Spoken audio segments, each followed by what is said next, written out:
Hi all. These are generally conversations between adults after the children have left the table.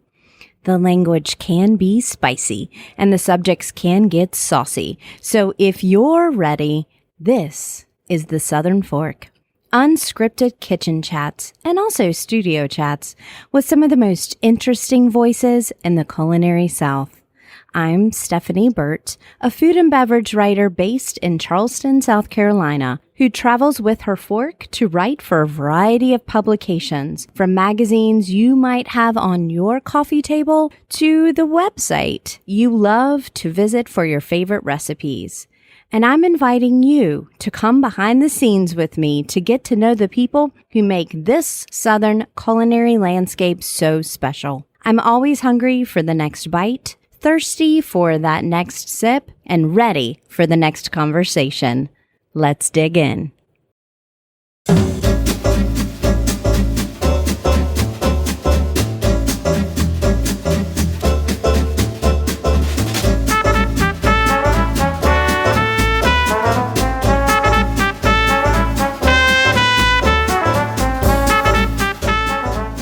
The Southern Fork is honored to be presented again this year by Townsend Automotive in Tuscaloosa, Alabama.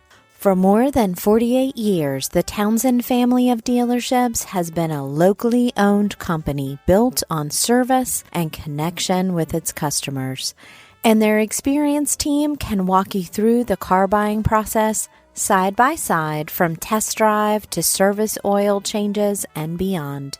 Townsend goes through a rigorous vetting process to make sure that every pre-owned vehicle adheres to quality standards. And right now, there's plenty on the lot to choose from in various makes and models. Visit townsendhonda.com for current inventory, or if you're in West Alabama, stop in. Townsend Automotive salutes local entrepreneurs, from restaurateurs to podcasters, and they welcome you to be part of a community that does the same. According to the most recent data from the USDA, out of the 3.4 million farmers in the United States today, only 45,000 are Black. Deep in the maritime forests near the Edisto River in Dorchester, South Carolina, Marvin Ross of Peculiar Pig Farm is one of that number. He started the farm in 2009, farming 15 acres of the 100 acres that his grandfather, Thomas Henry Ross, once farmed. It's where Marvin follows the tradition he was taught of raising and rotating hogs on wooded lots, allowing them to graze and forage, then supplementing what they find with heritage grains. This sustainable method of farming not only allows the pigs to live their pig-ness instead of being confined and crammed in huge lots, it also results in exceptionally flavorful meat. Some of the South's best restaurants, including many whose chefs have been guests on this show, serve Peculiar Pig Farm pork. From the Gray in Savannah, Georgia, and Butcher and Bee in Charleston, South Carolina, to Curate in Asheville.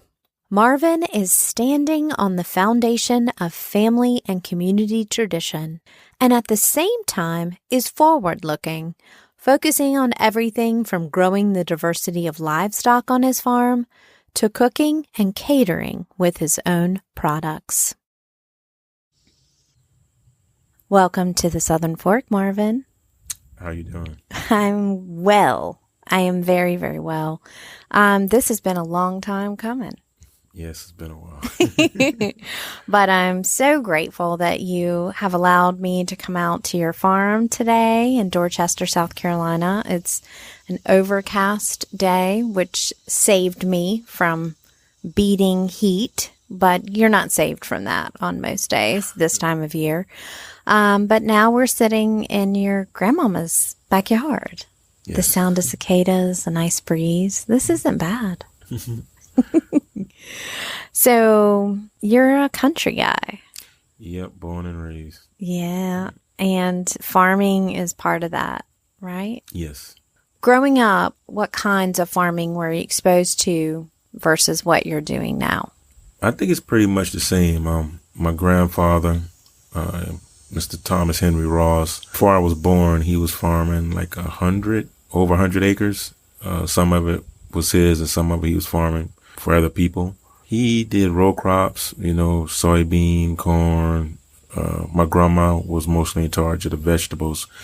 She would do the cucumbers, tomatoes, different varieties of vegetables. He had everything: goats, sheep, cows, horses, chickens, ducks, guineas, pigs, everything.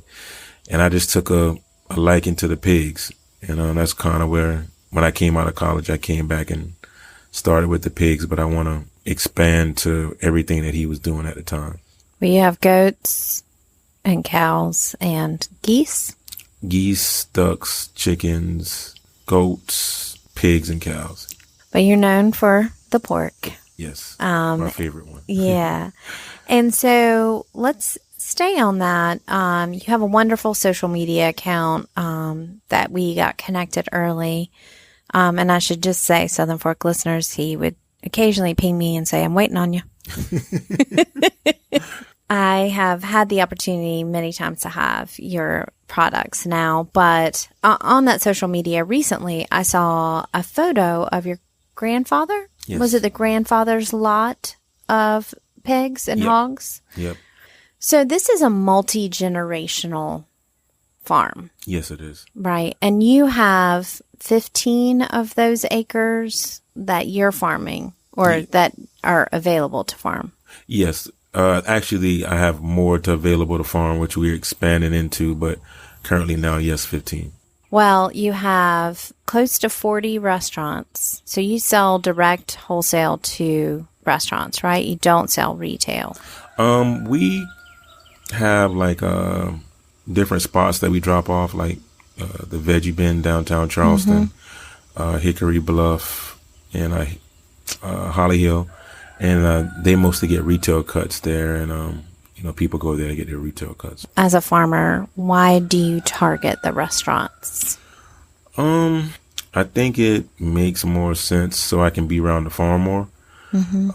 Farmers markets for me just seem like like my whole Saturday or whatever day would pretty much be going, having to set up, break down, and then be there for a while. And we have a delivery driver, so he just kind of picks up from the processor and goes straight to the restaurants, which it's just easier for us. It's better for us. And it's a family operation. Yes. You're doing it with your brother. Yes. So there's just not anybody to do it. And Correct. It's a daily thing. You and I were talking about, like, it's important to know that farming is 24/7. Yes, it is. So, like, it's going to rain later today. What will happen? What will you need to go back and do today after that? Hopefully everything is okay, after the rain, but sometimes we have issues where limbs may fall on a fence, on electric wire and things like that. So we might have to go back and check on that.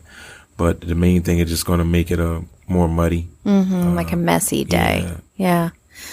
A lot of people don't eat pork because of the way it's farmed, in these CAFOs and these huge feedlots, and buildings. But what we just looked at are hogs moving about through different wooded areas. Like your brother said, feel this difference between this on one side of the fence and on the other side of the fence. It was 5 to 10 degrees cooler. Yes. Right, in that it's regenerative in the way that you rotate the pigs through different lots, right? Correct. And so can you explain like what a cycle would be for them? We try to move them, besides our breeding herd, they're kind of just rotated back in the kind of the first paddock that you saw and the second paddock. But everything else is rotated pretty much by size. So we kind of have different groups based on size, and we'll move them from paddock to paddock, and we try to overseed them. And then kind of the pigs will trample the seeds in the ground. And as they do that, it causes the grass to grow back after they leave that paddock, and then we'll try to come in after it comes back up with the next group, and on until they get to the final paddock where they're going to go to the slaughterhouse. And in that paddock, they can eat grain at will. So they're really grain finished. Correct. Okay. Well, we still kind of, along the way, we have grain. They're giving grain throughout the whole process. Because it supplements, but they're vegetarian. They're eating grass. Yes, grass and green. Sticks. I saw them eating some sticks. Yeah, whatever they can root and find. They don't eat mud, though, but they eat sticks. Root and find. And this is knowledge that probably just came to you out of your family, right? This is inherent knowledge from the family, correct? Yes, and that's what I tell people. They say that regenerative agriculture, my grandfather did this years and years before it even had this name, and he was all rotating animals through pastures, through woods, and so that's why I learned to farm this way. And when you're doing that, you do see the grass pop back, not only just tramp to be eaten again, but the trees survive. They don't, it's a managed forest, basically. Correct. Right? Are the other animals rotated like that?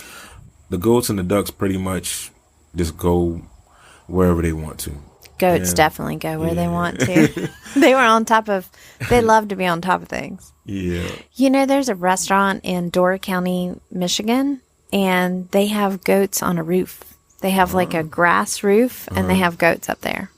That's interesting. It's very interesting, yeah. So that was the first time I was like, goats are going to do what they're going to do. Yeah. So the breed of pig, it's a cross, right? Yes, we have cross, and we also have some full-blooded. We have Hereford males and Duroc males. We also have Hereford females and Duroc females. So those will come off as a purebred, but we also have blue butt with as a Hampshire, Yorkshire cross. We have Hampshire females. We have some spot females. So you will get a variety of crosses also from those. And if you're describing the kind of meat that is provided to a chef from Peculiar Pig, can you talk about the characteristics of the pork? I guess it would be very flavorful. I mean, I guess that's the way I could describe it. They're getting stuff they wouldn't get if they were in a concrete, confined area. They're able to root in the natural environments. We use heirloom grains, and I think that really plays an important part in the flavor of the meat.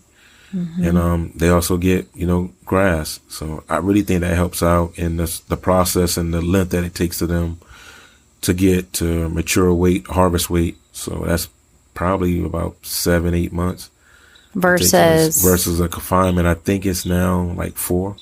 Yeah. Yeah. So it gives the animal time to mature, and during that time frame, the fat is able to go into muscles and give it intermuscular marbling, which actually provides a better cook. Yes. And a better flavor. Yes. But it is something that's a little different to cook if you're used to getting at the grocery store. Then you don't. It takes a little bit to cook it, and that's why some of the best chefs in the South, they want that kind of pork that you are providing, because it's going to provide them the flavor and the connection to the land. Yes. I want to get a little more theoretical at this time. When we're talking about a connection to the land, we're in a society where we are able to be mobile. We can live and do anything for the most part. What drew you back to this place and to this family operation? I think it was really my love for pigs. I went to Charleston Southern. After that, I came back to the farm, and it just started from there, but it was something I was always doing before I went to college, high school, from when I was a little boy. Like on Saturdays and after school, I would go outside, go to my grandfather's house. I was always up underneath him, and he taught me how to drive a tractor. He taught me how to use the equipment. He taught me how to feed animals, rotate animals, like everything I pretty much No, I learned from my grandfather. And what attracted you to farming? Did you like the outside? Did you like the seasons? You know, think about, like, we're sitting here, it's very tranquil in that moment. Do you like the quiet? Like, people have asked me this question before, but I really can't describe it. Even my, the obsession I have for the pigs, it's just something that's there. I enjoy doing it.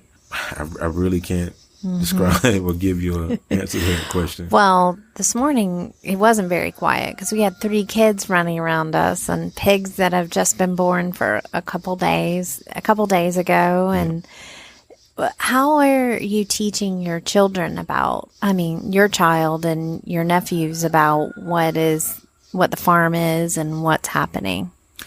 I think it's kind of the same way that it was with me. Like, I would watch. I would watch my grandfather, see how he did things. I would ask questions. And I know you heard my nephews and my son asking us questions. So I think just being out there and seeing what we're doing, it'll give them an understanding, and what they don't understand, I'm pretty sure they would ask. So, and there's a level of patience that's required in that too. Yes, a lot. If you're not patient, this is not the business for you. Well, yeah, this is my lifelong journey. It's my life. But also, too, we think about in office settings, take your kids to work day. It's like one day, right? But it's just your life, and you kind of have to be like paying attention to them, making sure they're not getting hurt, but also kind of letting them do their thing. Yeah, I think that really helps me and the kids out, if I have things to do, my son, he'll help out. And then when he gets tired, he'll go play with the pigs, whatever he wants to do around there. But, it's being able to, spend time with them is, that's a very important thing to me. Because it's, once again, a 24/7 job. Yes. Which is why we're here. And I appreciate you coming. Oh, well, I appreciate you inviting me multiple times. But it's been such a joy to have a field trip. I love a field trip. There is the inevitable thing of processing. And, you've let the pigs be pigs, and they've lived their pig life, rooting around, hanging out. I've seen them doing it. They're not confined. But why do you think more people aren't doing what you're doing? Right now, I think one of the issues is, while some people are actually getting out of it, is the increase in the input costs of corn, fertilizer, and things like that. But in our community and, other sources of farmers, etc., we had a sustainable model already set up. So the input costs didn't change that much compared to, I'm talking to some farmers, they were buying feed and they were paying like $260, and now they're paying almost $700. I think it's like $650 right now for the same amount of feed they were getting a couple months ago. That increase in feed and fuel is, I think it's causing people to leave the farming industry. And inside that community, though, when you're farming the way that you're farming, nature provides a lot of the inputs. Yes, correct. Because they're not called inputs, they're called feed. Yes, and see, that's one good thing, about it. Like, we able to use like the animal's natural life cycle. Like, they have to use the restroom, or what we would call it ourselves, use the restroom. And we able to use that land where they were to plant crops. And then, we have access to different, chicken litters and different avenues of replenishing what was taken from the land by planting crops. And it doesn't have to impact you in the same way as it impacts somebody who's conventionally farming. Yes. Not that you haven't been impacted, but. Well, I don't think it has as much. Well, I know it hasn't as much because, like I said, our input costs haven't went up substantially. Like, the price they would have to pay for fertilizer, and other chemicals that they use. And those things have to be added every year because they're not, building the soil back and put nutrients back in the soil besides the chemicals. So those chemicals have to be added, every year in order for you to get your crop yield. So you've taken 8 months to grow these animals out, and then you have the pressure of having to get into line at a processing. Well, I have some farmers saying they're having that issues, but Williamsburg Packing has been doing a pretty good job to me. It's just they're the only place, so like within like what, 4 hours, 3 hours? Yeah. I'm not exactly sure what the next one is, but like I mean, they have limits, you know, like anything else. So, but I think for what they do, they're doing a pretty good job. But it would be great if one day you could process your own, right? That I think that's every livestock farmer's dream.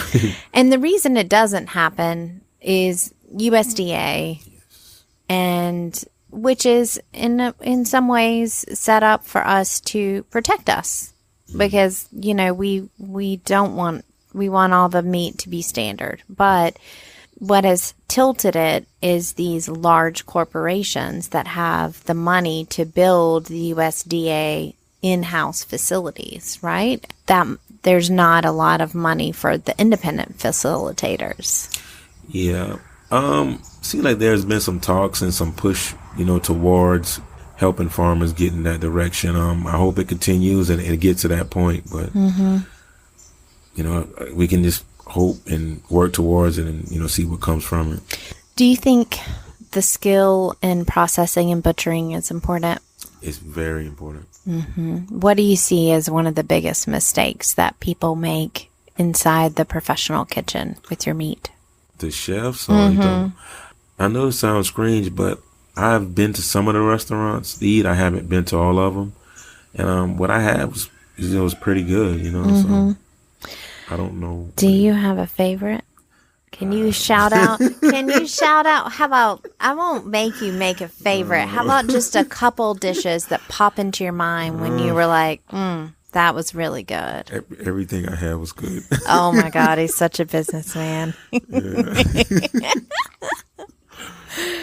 Well, you know, you've gotten kind of famous as, you know, in the farming world.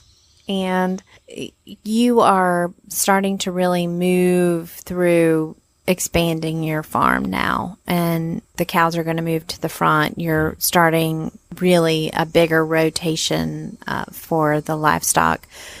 What's next for you, Marvin? What's making you hungry? What are you interested in? The next thing is I want to work towards that USDA process or a butcher shop, you know. That's what I think that's the end goal for a lot of farmers, you know, who do livestock. You know, if you can do that, you can explore other avenues of trying to sell your product. Until that time, you know, I really appreciate what Williamsburg Packing is doing. As a black farmer, I have to ask, have you experienced challenges, maybe in the area of capital or USDA? I know that's a pretty big discussion right now. Have you experienced challenges in that area? I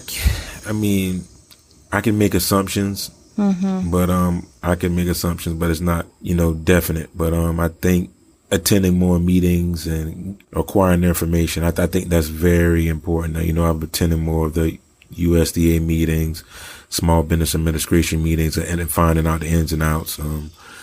I think it could be a better job done there, making farmers aware of what's available, because a lot of stuff I've found out that I didn't know. But I guess it could go both ways. I could say that, you know, things are going on, but like if I'm not putting forth the effort on my side to figure out the information, it's nobody else's job to give it to me. You know, I have to go acquire this information myself, just like anybody else. But the biggest thing that will help in general, the farm grow, is capital. Capital, yes. And that's any business. Yes, capital. But capital, your input is a pig. Yeah. With 40 restaurants and growing, what's the head of your herd right now? Right now, I think we have, last week, I think it was like 230. That's a lot. Yeah, it's a lot. What's one aspect of this job that you've just wanted to do forever that you get to do, that really meshes like a puzzle piece with an aspect of your personality. I really just, if I didn't have to do the business part of this and just be around the farm like 24/7, that's what I would do.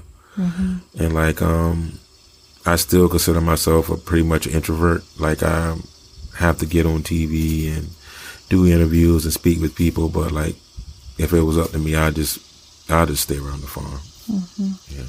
The pigs get you and you get the pigs. Yeah. Yeah. And it's fun to work with your kids and your brother. Yes. It's fun to be with your family. You're all there together. Yeah, that would have been like dream kid, right? Like, what is something that's keeping you up at night? Just quick fire. The thoughts of getting certain equipment pieces that I know would make things easier. So I guess it goes back to capital. So, cause there's more things I would like to do. It's just like, I don't have the capital to get the pieces that I want. But I guess that's pretty much every business, capital. So, yeah. Yeah. What's the number one next piece of equipment that you're thinking about? I really want to roast my beans. Like I want to get a roaster. Mm-hmm. For coffee? No, like the peas or beans that we use for our proteins. Yeah. I would like to get one of those roasters to roast our peas before we grind them. I think that would kind of help out the digestion process and stuff. So it would make the sugars more bioavailable for the pigs? Yeah, pretty much. I never knew that you roasted peas for pigs. Yes. Pigs, cows, all livestock. Well, this is why I do this job, because you never know what you're going to learn. All right. So this is something that I reserve for just Southern Fork guests, and it's going to involve you actually picking some dishes, not just saying everybody's is great. But I have a magic picnic basket, and in this culinary field, lots of us will sit around and we will talk about what would be the last thing that you want if you had one more meal, right? So instead, I want to bring you a picnic basket of some things that bring you life. Mm-hmm. Now, I can time travel. I can go back and ask anybody to make one more bite of something that you had that you remembered. I can source for you, and I can cook a little bit. What are some of the things that I can put in that basket for you? One of the things I really like, I love cured meats. Like the cured meats I've been getting from the end products from the animals that we've been taking to certain restaurants. Like I really love those. But another thing is, like, I grew up eating what we call a pork pot. And it's like pig feet, what we call chitlins, hog maws, things like that. And hog maws are the jaw? No, that's the pork stomach. Pork stomach. Yeah, and I really like that over white rice. My grandma makes it a lot. Well, not a lot. We get it like on holidays now. Yeah. But that's one of my favorite dishes. Wow, that's really good. And does it come with a vegetable? No. Well, she bell peppers and onions. Yes, bell peppers, onions, and that. And then do you need side? Are you a cornbread? Or are you a biscuit person? Not really. I mean, I'll eat bread if it's there, but I kind of like the rice meats. Better. Yeah, meats and rice. Wow, that is a good basket. If people want to learn more about Marvin Ross and Peculiar Pig Farm in Dorchester, South Carolina, you know where to go. Go to thesouthernfork.com. I'm going to have links there as well as images so you can see the face behind the voice. If you like what you hear, look for Peculiar Pig Farm written on your southern menus, and if it ain't there, ask them why. Thank you so much for taking the time on a busy day. I really appreciate it. It means a lot to me. You're welcome. Hello and welcome to Talking with My Mouth Full. Well, it's time for my semi-annual on-the-air plea. If you are enjoying this show that comes free weekly to your podcast app, will you consider writing a review on that podcast app? A written review is so valuable to the show. And it's not just because it makes me feel good, which that is a very nice thing too. It actually changes the algorithms, so especially on Apple Podcasts, so that the podcast shows up more on charts and actually shows up more in discovery when people are looking to add new podcasts to their repertoire. That all, of course, helps this show continue to stay on the air because more listeners are a good thing for our sponsors. So anyway, if you will take the time to do that, I would greatly appreciate it. I love having the opportunity. I think it's pretty obvious because I say it all the time. I love having the opportunity to do this show and go visit people like Marvin at their farm and sit with him while the sounds of cicadas and chickens are quietly in the background. So I want to keep doing this as long as my mic holds out. So anyway, thanks so much for listening. And I hope that you have a great week, and I'll be right here next week.